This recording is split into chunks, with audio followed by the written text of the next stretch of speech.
I appreciate the opportunity to come and share a message with you.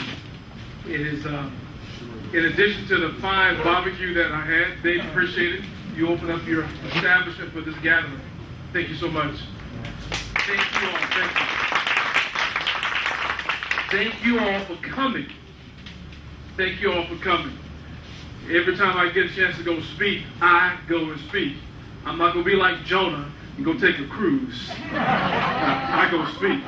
And so when God has me to go somewhere, I go. So it's a pleasure to be here.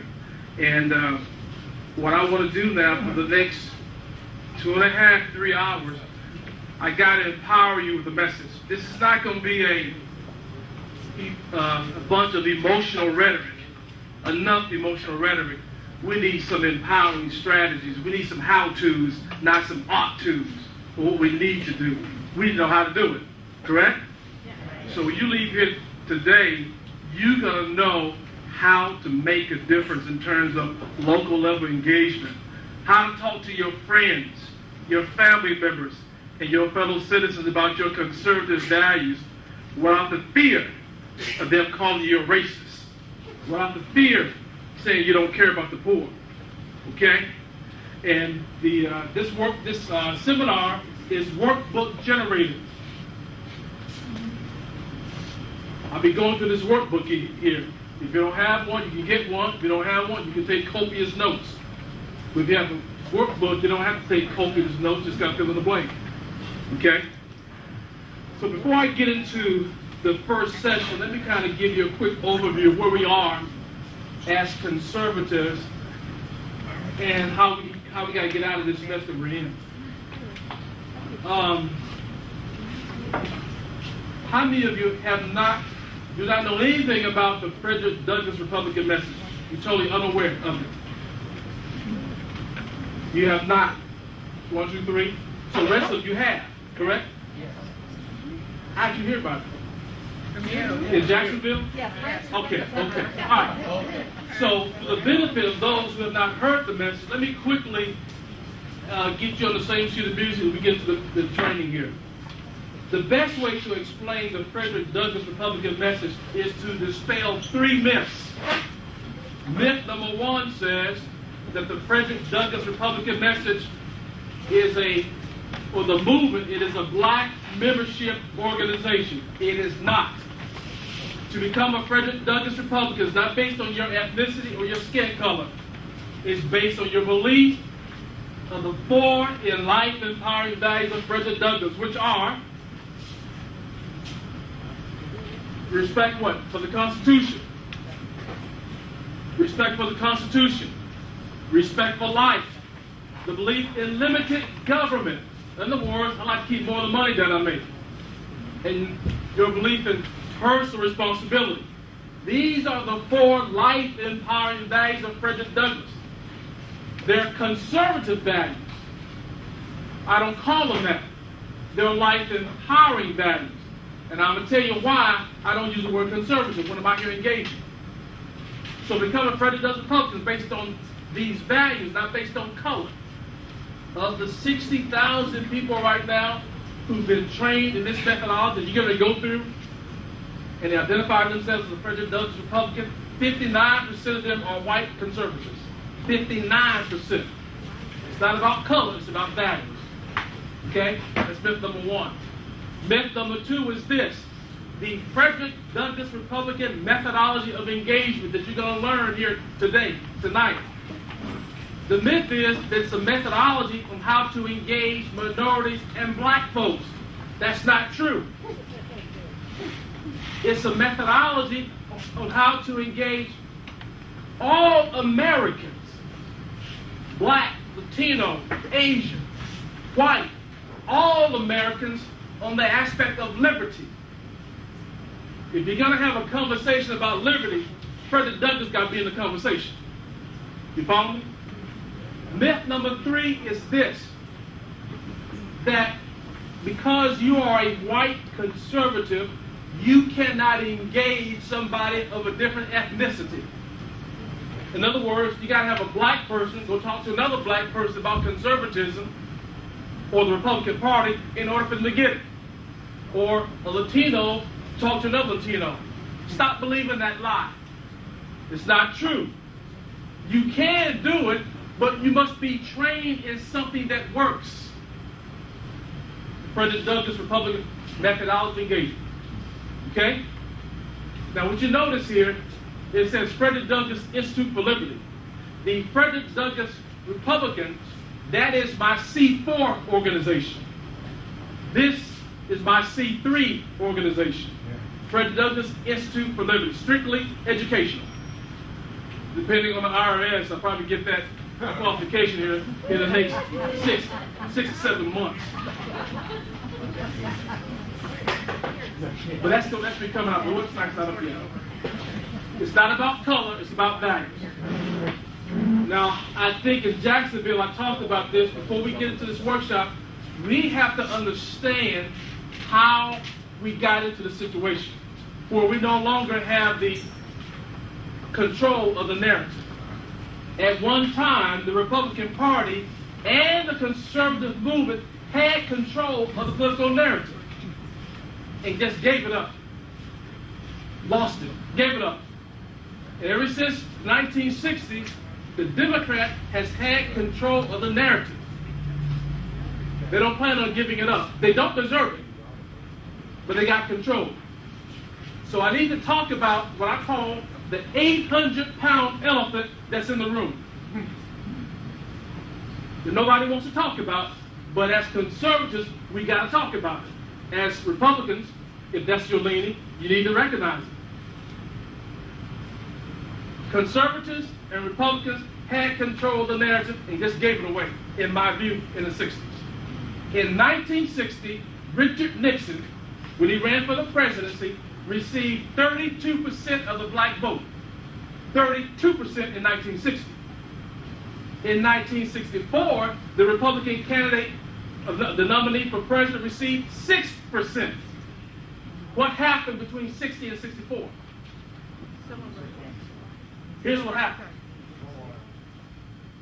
When LBJ signed the 1964 civil rights legislation into law, your staunch racist, pro-segregationist Democrats filibustered it, voted against it.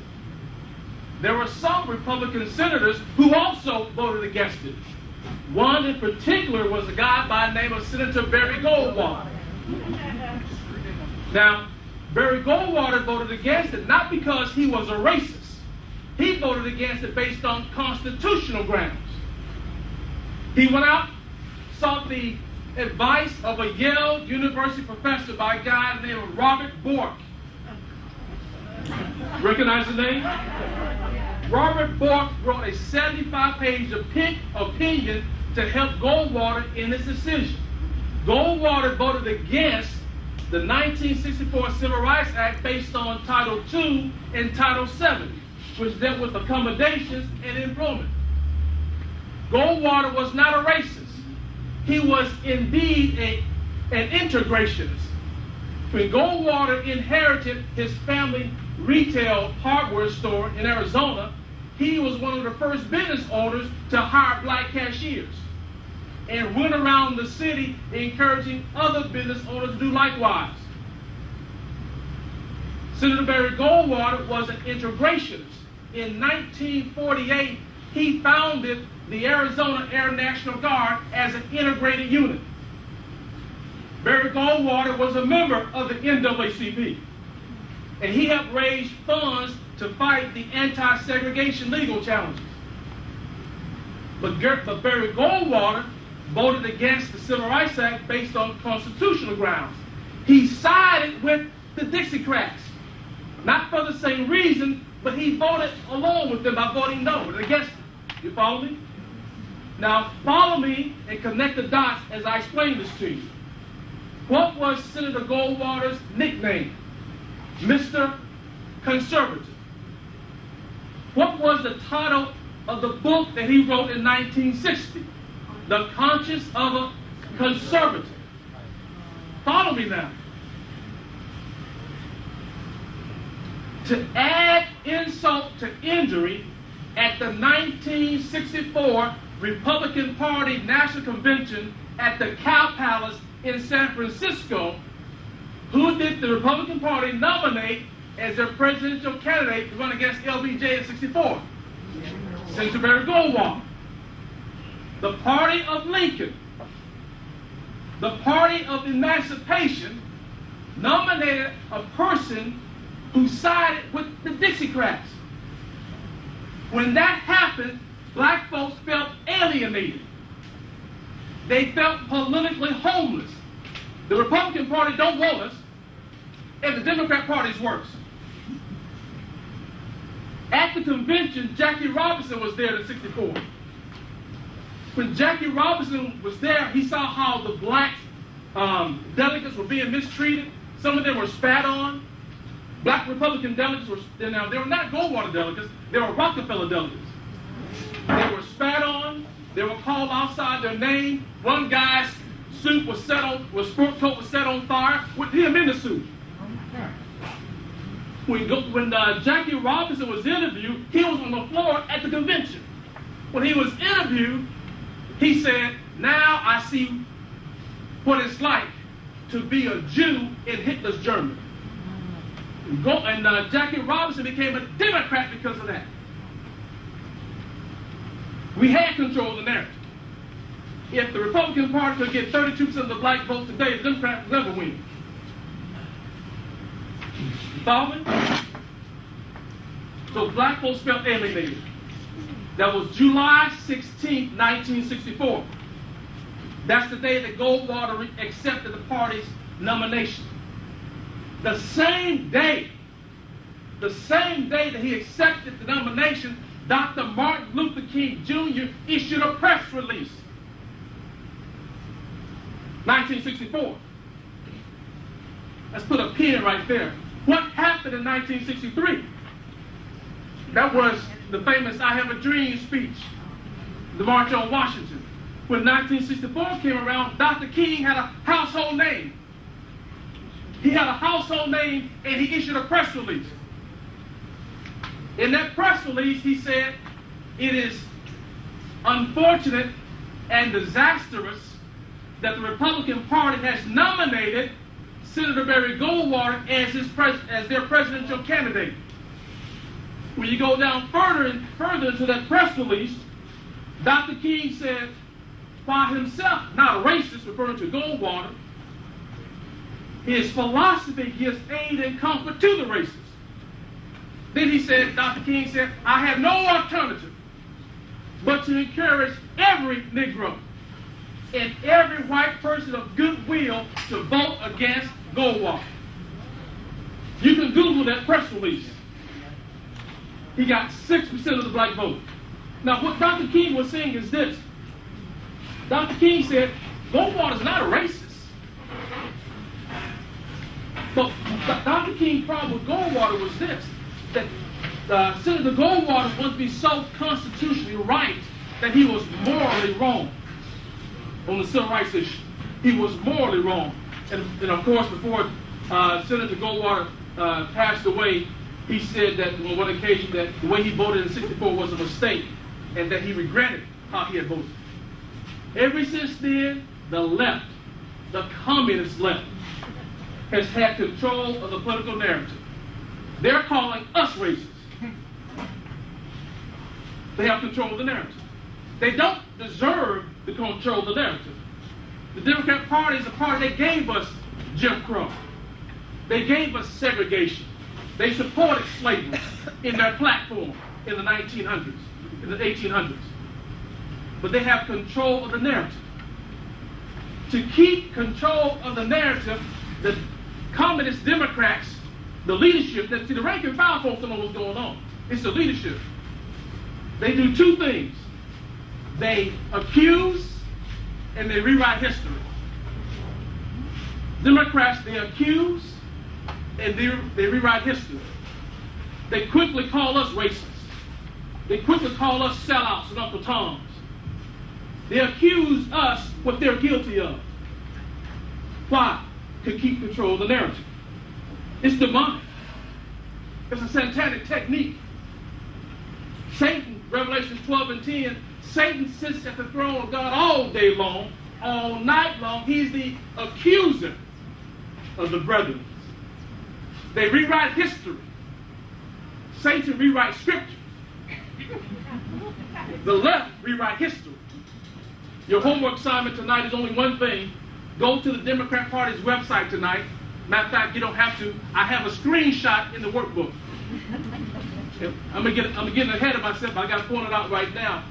On the Democrat Party's website, on the art history page. Now, you know your history.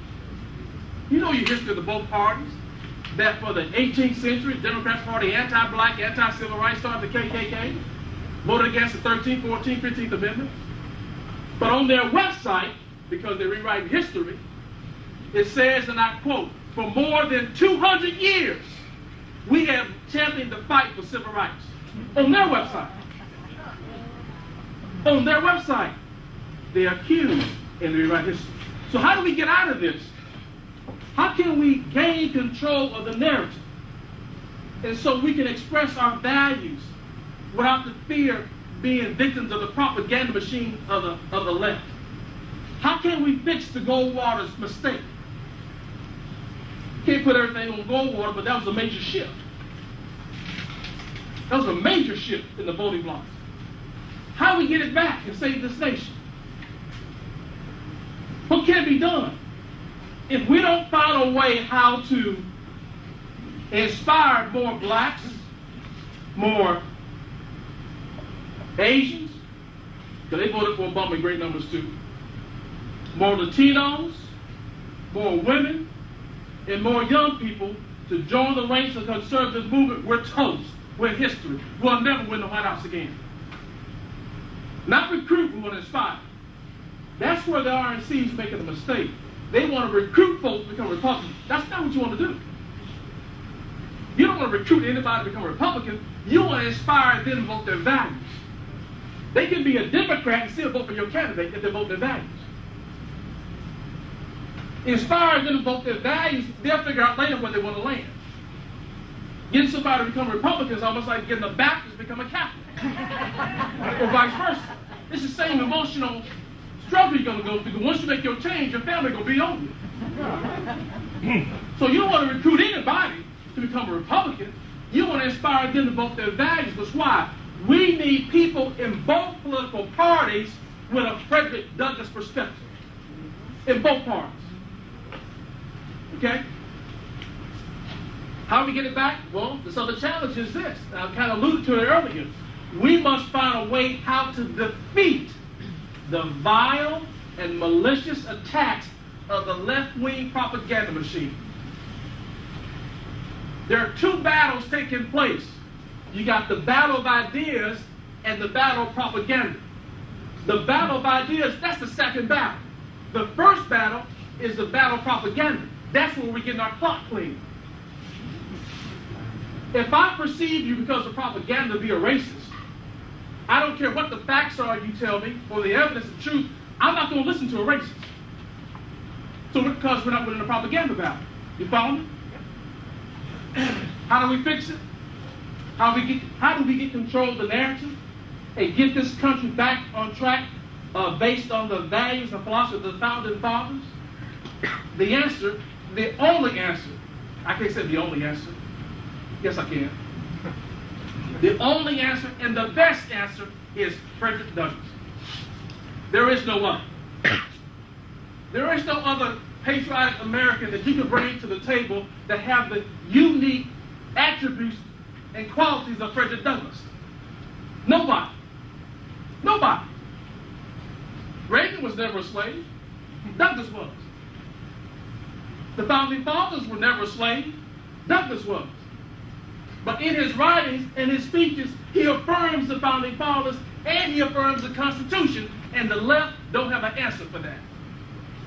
So what you're going to learn today, that the way we take control of the narrative, the way we change hearts and minds, we got to learn how to engage, how to talk to our friends, our family members.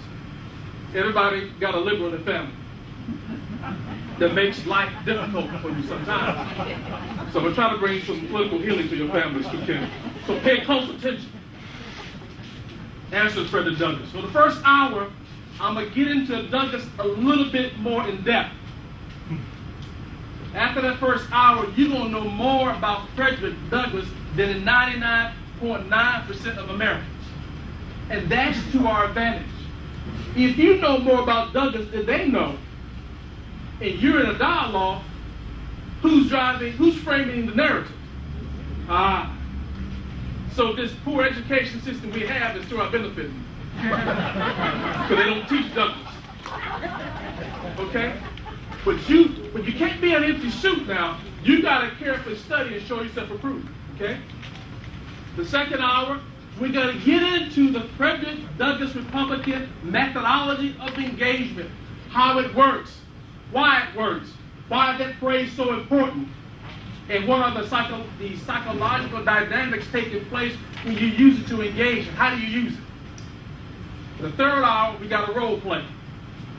You got to role play this thing, and that's going to be the fun part. Okay? Of course, I'll get into questions and some answers after each period. I already got two. Somebody wrote 2 questions down earlier. I do have those questions, by the way. I saw it on the podium. Somebody take it. You got it, Judy? Okay, somebody got 2 questions for me. I like that. I like that. I like that. Okay, we got the 800-pound elephant. We recognize it. We have control of the narrative. The way we solve our diversity and inclusion problem that we have in the conservative movement, the answer is not by compromising our principles. That's not the answer. We don't need to stop being who we are. Our philosophy, our principles stand the test of time. This is a center-right nation. Most Americans agree with us, but we're not connecting with them. The wall goes up. Most Americans have not given up on conservatism. They have not. I was not converted to conservatism. I've always been one, I just didn't know it. And I grew up in a Democrat household. So let's get into this workbook here. You notice the workbook is fill in the blank. If I skip some of the blanks, you got to leave me, and you worry about what was answer number 3 and 4, don't worry about it because there's an answer key in the back of the book. Don't look at it now. You had your opportunity. All right, let's get into Douglass a little bit more. I'm going to talk about, give you some tidbits on Douglass that most folks don't know. And offer you a perspective on some things that most folks, that you're not going to hear anywhere else. Let's get into this a little bit. And since some of you don't have workbooks, I'll keep that in mind as I go through. Frederick Douglass, I'm on page number 3. Frederick Douglass, Frederick, there's 2 E's in his name now. Frederick Douglass was born into slavery in Maryland back in 1817. Some say 1818, some say 1817. Just be consistent. Okay, because he really didn't know. And his birth name was Frederick Augustus Washington Bailey. That was Frederick Douglass's birth name. Frederick Augustus Washington Bailey. Frederick Douglass' father was his slave master, the rumor was. Douglass's daddy was his slave master. Nobody really talked about it, Douglass said, but the understanding was that was his daddy. So Douglass was of mixed race. Okay? Douglass was of mixed race. When Douglass chose Valentine's Day as his birthday. When he was born, he did not know the exact date of his birth, but he picked Valentine's Day as his birthday. The reason why was, when Frederick Douglass was born, I think I'll hold this like this. I'm screaming, I'm losing my voice. I got to speak tomorrow night. When Frederick Douglass was born, he was immediately taken away from his mother. Frederick Douglass' mother lived and worked on a plantation that was 12 miles away where little Freddie was being brought up as a child. So in order to see her baby, after she worked in the fields, it became pitch black. She would have to walk 12 miles to go see little Freddie. And go back 12 more miles before daybreak, before first call. To be ready for the first call, 12 more miles. Douglass said, I can only recall seeing my mother on 4 occasions, but the times when I was with her, she always referred to me as my little Valentine. That is why he picked February 14th as his birthday. Okay? We just, not too long ago, finished Black History Month. The father of Black History Month is Dr. Carter G. Woodson. He is the second person of color to receive a PhD from Harvard University. Dr. Carter G. Woodson started Black History Week. It became so popular, he expanded it to Black History Month. Dr. Carter G. Woodson picked February as Black History Month, not because it's the shortest month of the year. He picked February as Black History Month because of the birthdays of two great Americans in the month of February, in his opinion. One being Abraham Lincoln, the other being Frederick Douglass. Frederick Douglass. Now, you know more about Frederick Douglass than 99.9% of people in this country. Okay? Douglass was separated from his grandmother at the age of 7. I think Douglass' mother died when he was 6. Then he was with his grandmother. His grandmother died when he was 7. I need to put a pin right here and explain something to you here. When you read Douglass's life, Douglass said one of the things that inspired him to one day escape from slavery was the stories he would hear from his grandmother. His grandmother would sit him down and she would say, "Baby, we haven't always been slaves. Your folks in Africa were originally free." And Douglass said, if my folks were originally free, why am I a slave today? Right then, Douglass said, I started putting a plan together for my escape.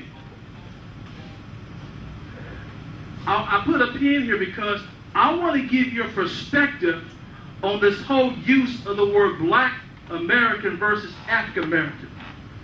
Most of my notable Black conservative colleagues refuse to call themselves African American.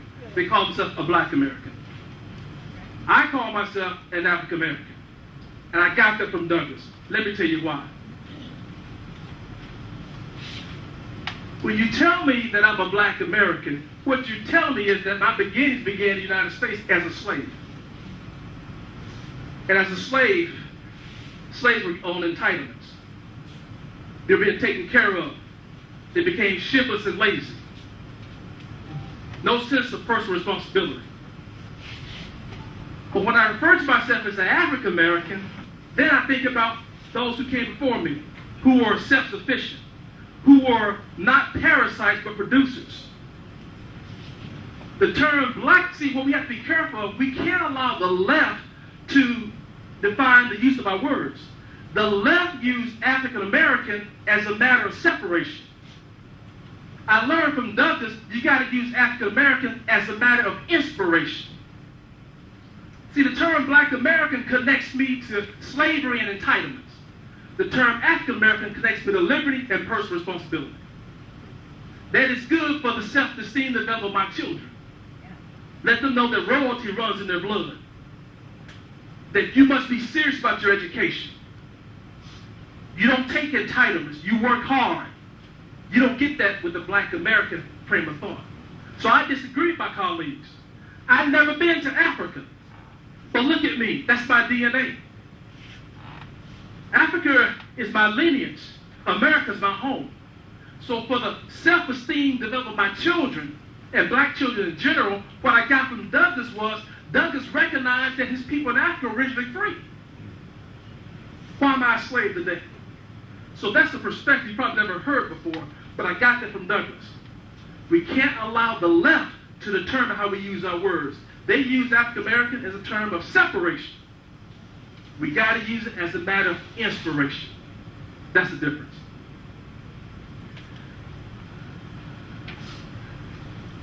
Okay, let's go to page 4. On page 4, you remember the story when the slave master's wife started teaching Douglass the alphabets, and the slave owner comes in and he discovers that his wife is teaching this This words, teach this nigga how to read, and he stopped him. He said, wait a minute. Don't teach this nigga how to read and write, because if you teach him how to read and write, he won't be good for being a slave. So what I have on page 4 is the content of that slave master's comments to his wife when he bawled her out. You can read that at your leisure. When Douglass was a slave, Douglass had